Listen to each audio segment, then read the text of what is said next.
Ang kwentong ito ay hango sa totoong buhay. Karanasan ito ni Uday. Taong 1972, walang eksaktong lugar, Capiz.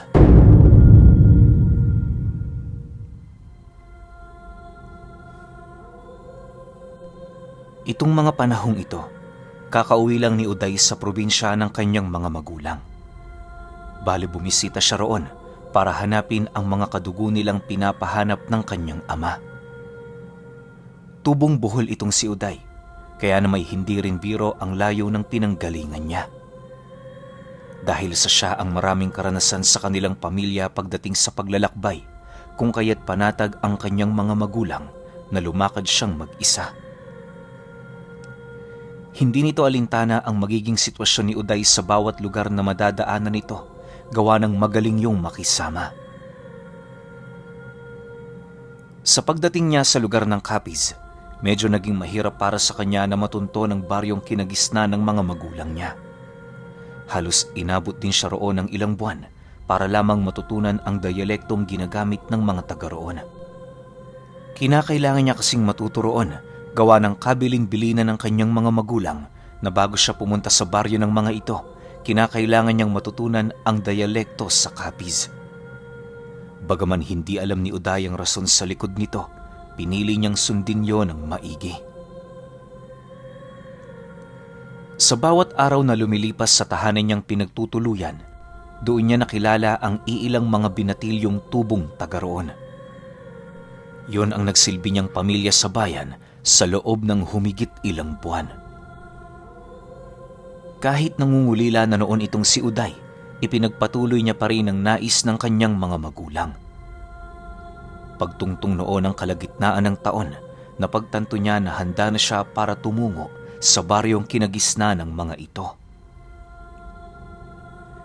Bago siya nagpasyang umalis sa bayan, maigi naman siyang nagtanong-tanong sa mga magsasakang gumagalugad sa mga kabundukan. Alam kasi ni Uday, ang mga taong yon ang merong malawak na kaalaman pagdating sa liblib na baryo na kanyang pupuntahan.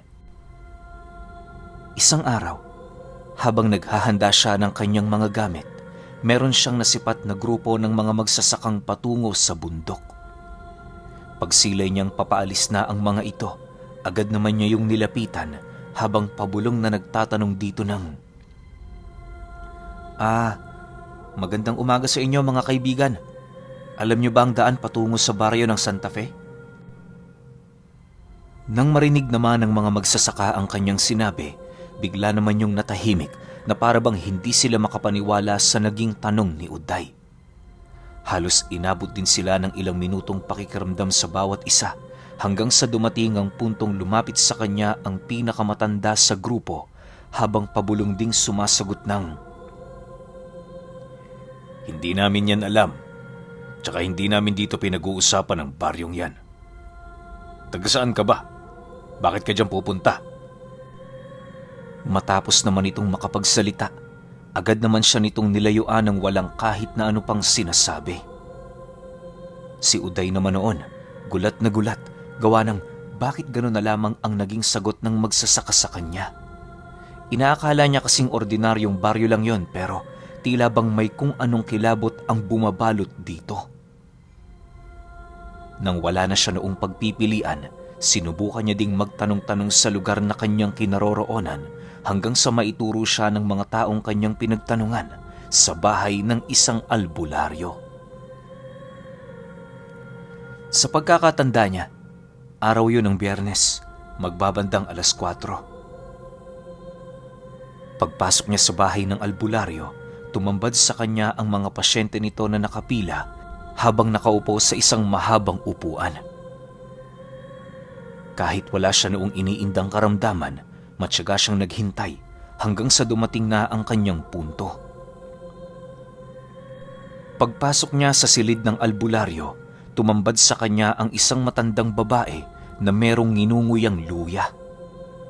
Pag-upo niya sa harap nito, agad naman siya nitong tinanong kung ano ba ang karamdaman niya. Nang marinig naman yon ni Uday, hindi na din siya nag-alangan na ilahad roon ang mga bagay na nais niyang malaman.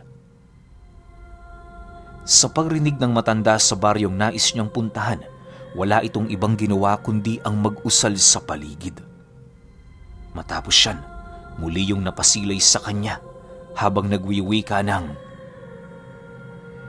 Baryo ng Santa Fe ba ka mo? Ano naman ang gagawin mo ron, iho? Alam mo ba kung anong mga nilalang na namumugad sa baryong pupuntahan mo? Nagbigay din ng paalala ang matanda sa kanya na kapag sinubukan niya doong pumunta, maaaring hindi na siya makabalik pa. Tapatan nitong inilahad sa kanya na ang baryo ng Santa Fe binubuo ng iba't ibang uri ng mga nilalang na nasa panig ng kaliwa. Aswang, manananggal, sigbin, mambabarang, mangkukulam at kung ano-ano pa na nagbibigay ng karamdaman at nananalasa sa mga ordinaryong tao. Mariin din itong inilahad sa kanya, hindi biro ang kanyang maaaring daanan, mapuntahan lamang ang lugar na yon. Ayon din sa matanda, kokonti lamang ang nakakaalam sa baryong yon sa kadahilanang nadiskubre lamang nila ito noong panahon ng digmaan. Sa kwento ng matanda, ang unang nakaalam sa baryo ay ang isang pamilyang pilit lumilikas sa bayan. Kung saan-saang parte na ng Capiz na padpad ang mga ito hanggang sa marating nila ang isang paanan ng bundok kung saan merong mga nakatayong tipak ng bato sa bukana. Pagpasok nila roon, biglang bumaba ang ulap at kasabay nito ang mabilisang pagdilim ng paligid. Sa isang iglap, bumungad sa kanila ang napakaraming kubong nakatayo kung saan merong mga taong halos hindi nila mabilang dahil sa dami. Inakala ng padre de pamilya na normal lang ang lahat pero nang biglang sunggaba ng isang panauhi ng bunso nitong anak, napakaripas na lamang yon ng takbo papalayo. Iniwan nito ang kanyang pamilya, dala ng takot niya sa mga nilalang na yon. Sa pagbalik nito sa bayan, tanging ang albularyo lamang niyang kaibigan ang kanyang pinagsabihan. Yun ang dahilan kung bakit bibihira lamang ang nakakaalam sa baryo at pawang purong matatanda lang din. Dagdag pa nito na matapos mailahad ng taong yon ng kwento, araw lamang noon ang lumipas bago yon nagpakamatay. Magmula noon, may mangilan-ngilan ng antingero sa kanilang lugar ang nakatunog ng tungkol sa baryo. May iilang mga sumubok, pero bilang lamang ng mga daliri ang nakauwi. Lahat ng mga taong napadapo sa baryo ng Santa Fe na wala ng memorya ukol sa daang tinahak nila patungo roon. Matapos itong mailahad ng matanda, halos hindi makapaniwala itong si Uday sa mga bagay na kanyang nalaman. Mahirap mang paniwalaan pero sa tono ng pananalita nito, tila bang yon ay totoo at walang halong kasinungalingan. Sa pagpapatuloy ng kanilang pag-uusap, napansin ng albularyo na desidido siyang tumungo sa lugar. Maaaring inisip nito na isa din siyang hamak na antingero na nangangahas na subukan ang mga nilalang na yon, kaya na may hindi na din yon nag-alangan na ilahad sa kanya ang tungkol sa lugar. Ayon sa matanda, hindi siya sigurado kung buhay pa ang daang mga ibinahagi niya, pero nasisiguro niya na isa yon sa mga daan patungo sa lugar na nais niyang puntahan. Inilahad din ito sa kanya na ang kanyang pasyang tumungo roon ay hindi nasaklaw ng kanyang konsensya. Bahala ka kung tutuloy ka o hindi. Nasa iyo ang desisyon. Naging instrumento lamang ako para malaman mo ang tungkol roon. Huwag kang magpasalamat sapagkat binabahagi ko lamang ang tungkol dyan sa mga taong nais nang tapusin ang kanilang mga buhay. Wika ng matanda matapos nitong mailahad sa kanya ang mga bagay-bagay. Dahil sa sinabi nito, napangisi lang naman itong si Uday habang tumatayo. Pagkalabas niya sa bahay ng matanda, dali-dali naman niyang tinungo ang tahanang kanyang tinutuluyan. Nang marating na niya ito, hinugot niya sa lalagyanan niya ng damit ang isang sulat na ipinadala sa kanya ng kanyang ama. Paghawak niya sa bagay na yon, doon na numbalik sa kanya ang mga sinabi nito bago siya nito tuluyang pahintulutan na hanapin ang baryo. Uday, kapag nakita mo na sila, ibigay mo ito. Huwag kang mangamba. Sa oras na mabasa ng kanilang supremo ang tungkol dito, walang mangyayari sa iyo. Wika ng kanyang ama sa kanyang memorya. Matapos manumbalik sa kanyang isip ang mga bagay na inilahad ng kanyang ama, kahit papaano muling nanumbalik ang kanyang lakas para hanapin ang baryo. Pinili niya ring ipagpabukas na lamang ang kanyang pag-alis, gawa ng masyado ng malalim ang gabi noong araw na yon. Kinabukasan, pag-alis ni Uday sa bayan, wala siyang pinagsabihan. Lahat ng mga kaibigan niya ay walang nakakaalam tungkol sa kanyang pupuntahan, maliban sa mga magsasakang kanyang napagtanungan at sa albularyo. Sa pagbagtas niya ng daan, naging maayos naman ang lahat. Sa ilang oras niyang paglalakbay gamit ang nabili niyang kalabaw, narating na niya ang iilang mga karatig lugar na sakop ng bayang kanyang tinuluyan. Pagdating niya sa parte ng Capiz kung saan purong palayan na lamang ang kanyang nasisilayan, minabuti niyang dumaan sa gilid nito. Sa pagpapatuloy ng paglalakbay ni Uday, hindi niya namalaya na halos napakalayo na pala niya sa komunidad na tinitirhan ng mga tao. Pagdating niya sa paanan ng dalawang bundok, doon niya nasilayan ang mga batang naglalaro sa damuhan. Nang magkatitigan sila ng mga ito, bigla naman siyang kinabahan na para bang hindi mga ordinaryong bata ang kanyang mga nasisilayan. Maya-maya pa, nasipat niya ang pamilya ng mga ito na dahan-dahang lumalapit sa kinaroroonan niya. Pilit niya pa yung kinakausap pero wala talaga. Hindi yun umiimik o kahit kumukurap man lang. Sa paglapit ng mga nilalang sa kanya, bigla naman siya nitong pinababa sa kalabaw habang nagwiwika ng, "Wala bang nakapagsabi sa'yo na bawal ang mga tao sa lugar na ito?" Matapos nitong makapagsalita, bigla namang napaluhod itong si Uday sa lupa nang pagtulungan siya ng dalawa nitong kasama. Pagtali ng mga ito sa kamay niya, agad naman siya nitong pinasan sa pamamagitan ng paglagay ng kawayan sa lubid na nakapulupot sa kanyang mga paa at kamay. Habang pinapasan siya ng dalawang nilalang, unti-unti namang kumalas ang kanyang kamalayan hanggang sa hindi naglaon, nakatulog na siya. Pagmulat ng kanyang mga mata, tumambad sa kanya ang kakaibang paligid na animoy unang beses pa lamang niyang makita.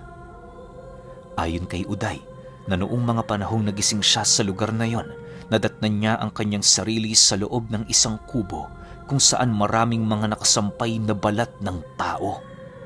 Buo ang balat na yon, kaya na may hindi yun naging mahirap para sa kanya na matukoy. Maya-maya pa, nag-umpisa na din siyang makaamoy ng hindi maipaliwanag na baho na halos ikausog na ng lalamunan niya. Sinusubukan niya pa noong pigilan ang kanyang paghinga pero sa tuwing humihigop siya ng hangin gamit ang kanyang bunganga, tila bang nalalasahan niya ang nabubulok na karne na naroon sa paligid. Nang hindi na niya makayanan ang kanyang nararamdaman, mayat maya naman ang kanyang pagsusuka hanggang sa hindi naglaon merong isang lalaking pumasok sa kinaroroonan niyang silid.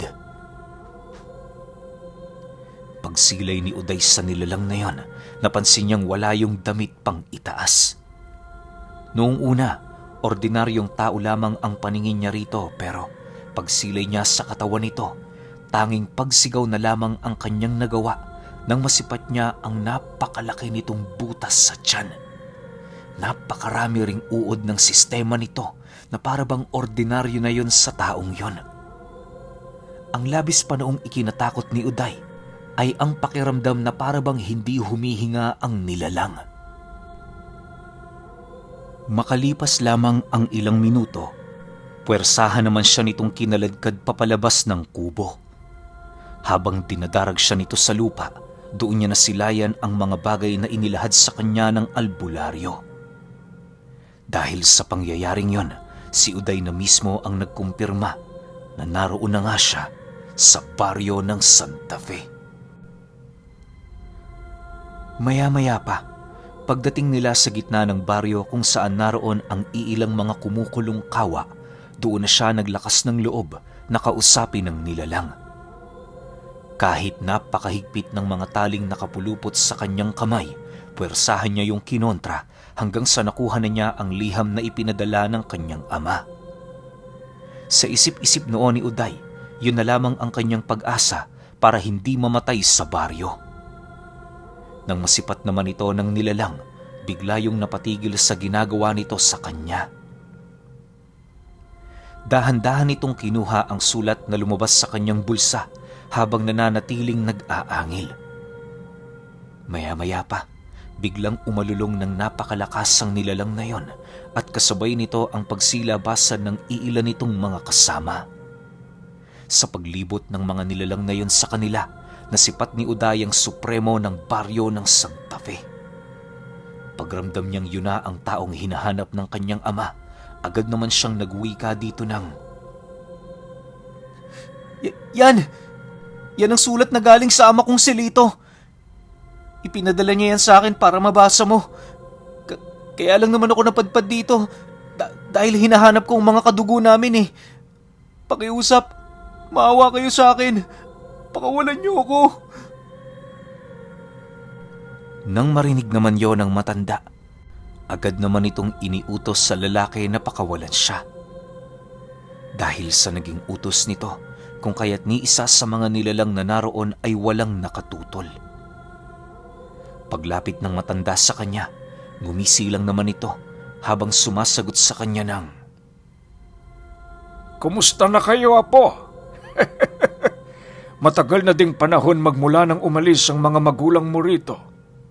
Sa pagkakatanda ko, 3 dekada na ang nakalipas.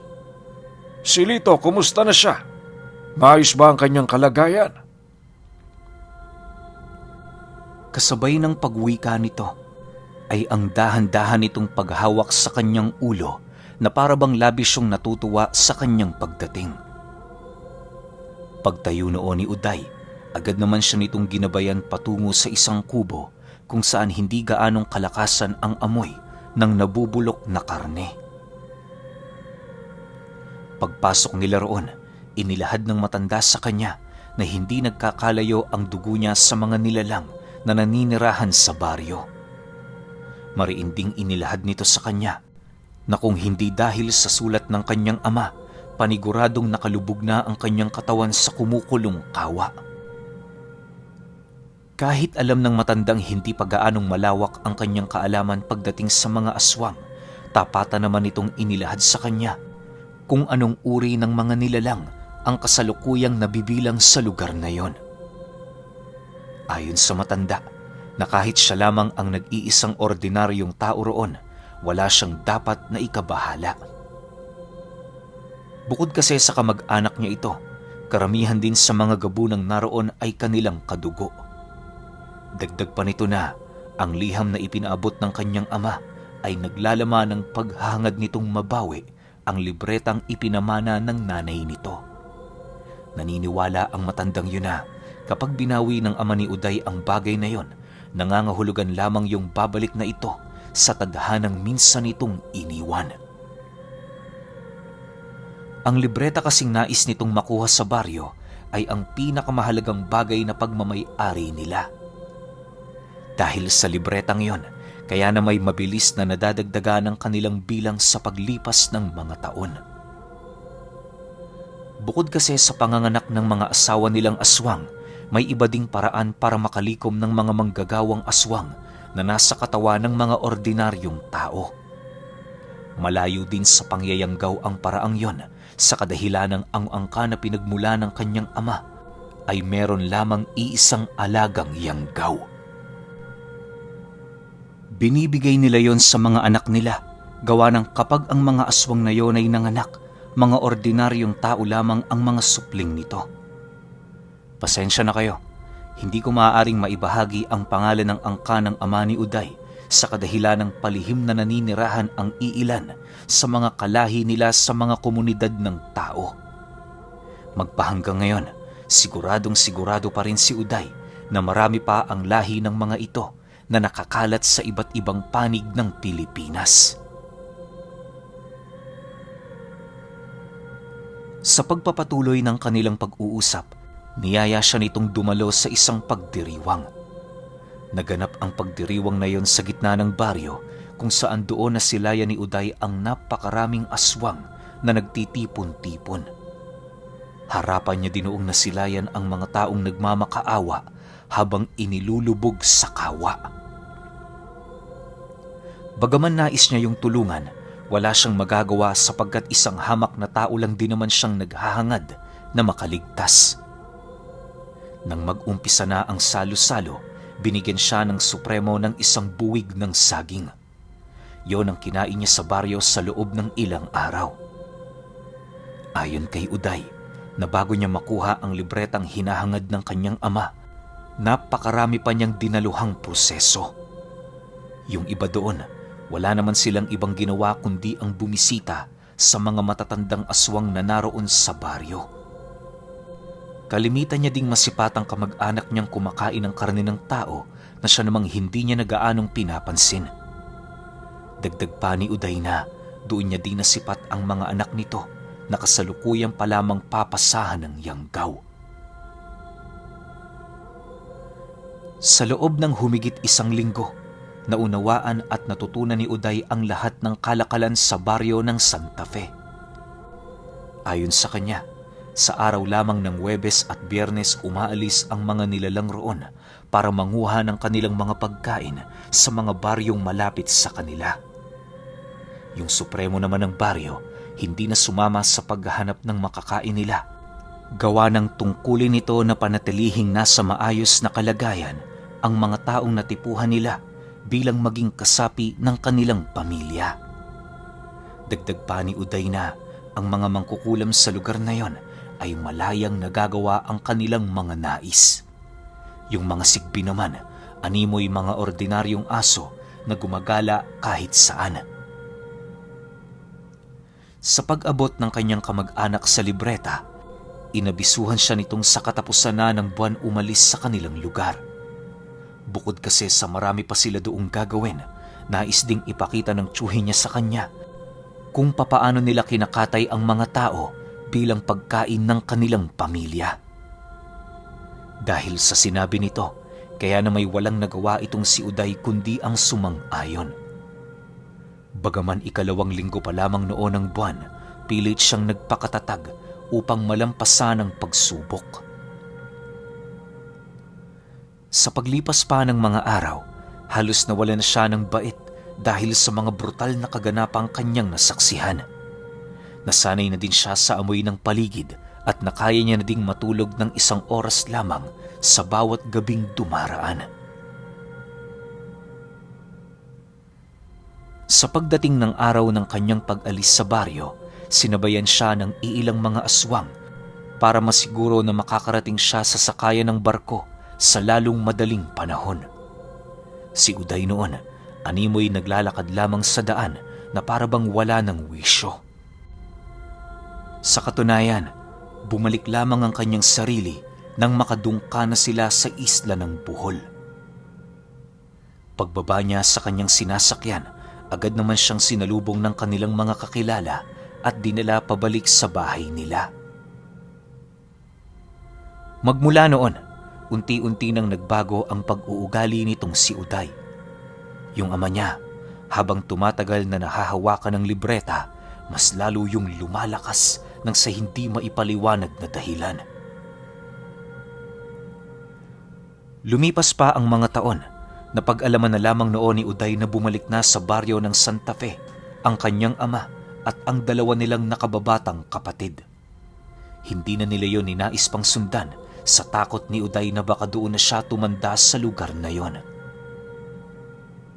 Pero alam niyo ba, na kahit ilang dekada pa man ang lumipas, naniniwala itong si Uday na ang mga magulang niya at ang mga kapatid niya ay patuloy pa ring namumuhay sa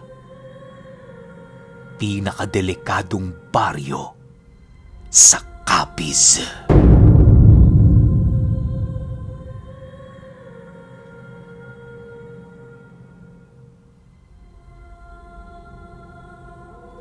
Okay, opinyon ko sa kwento. Pasensya na, pasintabi at sorry sa lahat ng mga subscribers natin or listener natin kung meron man na nakatira sa Santa Fe or kahit sa Capiz mismo. Alam ko na sobrang suki na yung lugar nyo dahil sa mga kwento ng aswang. Pero ngayon pa lang, humihingi na ako ng sorry. Kasi wala tayong magagawa eh. Sobrang dami ng taong nakatira dyan na nagkukwento ng tungkol sa experience nila pagdating sa mga aswang.